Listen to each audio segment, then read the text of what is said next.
आज के वीडियो में आपका स्वागत है। प्रश्नावली 3.1 को आगे बढ़ाते हुए दो चरों वाले रैखिक समीकरण के बारे में एक बार पुनः जान लेते हैं।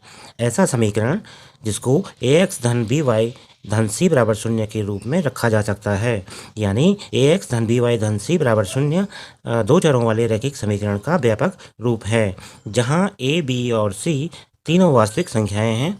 a x का गुणांक है, b y का गुणांक है और c अचर पद है। ये तीनों वास्तविक संख्याएं हैं तथा a शून्य नहीं है, b शून्य नहीं है। ऐसी समीकरण दो चरों में रैखिक समीकरण कहलाती है। उदाहरण के लिए 2x धन 3y ऋण 5 बराबर 0। यहाँ हम देखते हैं कि a के स्थान पर 2 है, b के स्थान पर 3 है और c के स्थान पर ऋण 5 है।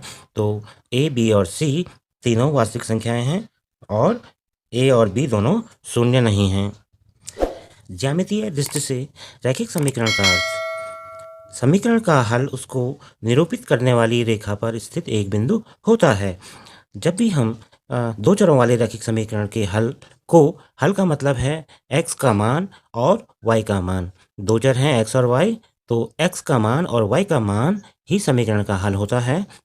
और जब भी हम x और y के मान प्राप्त करते हैं और उनको ग्राफ पर दिखाते हैं, तो x का मान भुज के अनुसार और y का मान कोटि के अनुसार दिखाते हैं, तब हमें ग्राफ पर x और y का जो हल है वो एक बिंदु के रूप में प्राप्त होता है। अर्थात दो चरों वाले रैखिक समीकरण ax धन by धन c बराबर 0 का प्रत्येक हल x, y इस समीकरण को निरूपित करने वाली रेखा के एक बिंदु के संगत होता है। एक बिंदु के रूप में वो हल हमें ग्राफ पर दिखाई देता है। दो चरों में रैखिक समीकरण युग्म: हमें जैसे कि जानकारी है कि दो चरों में रैखिक समीकरण का व्यापक रूप ax धन by धन c बराबर 0 है।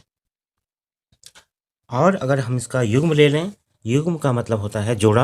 अगर हम दो चरों वाले रैखिक समीकरण का एक जोड़ा ले लें तो उसका युग्म रूप इस तरह से हो जाता है a1x धन b1y धन c1 बराबर 0 तथा a2x धन b2y धन c2 बराबर 0। इस तरह से यह दो चरों वाले रैखिक समीकरण का एक जोड़ा है, एक युग्म है, जहाँ a1 b1, a2 b2 व c1 c2 सभी वास्तविक संख्याएं हैं और a1, a2, b1, b2 ये शून्य नहीं हैं। उदाहरण के लिए 2x धन 3y ऋण 7 बराबर 0 और 9x ऋण 2y धन 8 बराबर 0। तो यह दो चरों वाले रैखिक समीकरण का जोड़ा यानी युग्म कहलाएगा। ज्यामितीय दृष्टिकोण से रैखिक समीकरण युग्म की स्थिति: यदि एक तल में दो रेखाएं हैं तो संभावना। अगर हम इन दोनों समीकरणों को या समीकरण युग्म को ज्यामितीय निरूपण करते हैं, ग्राफ पर दिखाते हैं, तो दोनों रेखाओं की एक तल में यह संभावना बनती है कि पहला, दोनों रेखाएं प्रतिच्छेद करती हैं। ये संभावना हो सकती है कि दोनों रेखाएं परस्पर प्रतिच्छेद करें, इस तरह से। दूसरी संभावना, दोनों समानांतर हैं। ये भी संभावना बन सकती है कि दोनों रेखाएं एक दूसरे के पैरेलल यानी समांतर हों। और तीसरी संभावना, दोनों समपाती हैं। ये संभावना भी हो सकती है कि दोनों समपाती हों। समपाती का अर्थ है एक के ऊपर एक, दोनों एक ही रेखा पर। इस तरह की स्थिति को समपाती कहते हैं। तो अगर पहले वाली स्थिति बनती है एक दूसरे को ये प्रतिच्छेद करें दोनों समीकरण, तो इनका केवल एक ही हल निकलता है।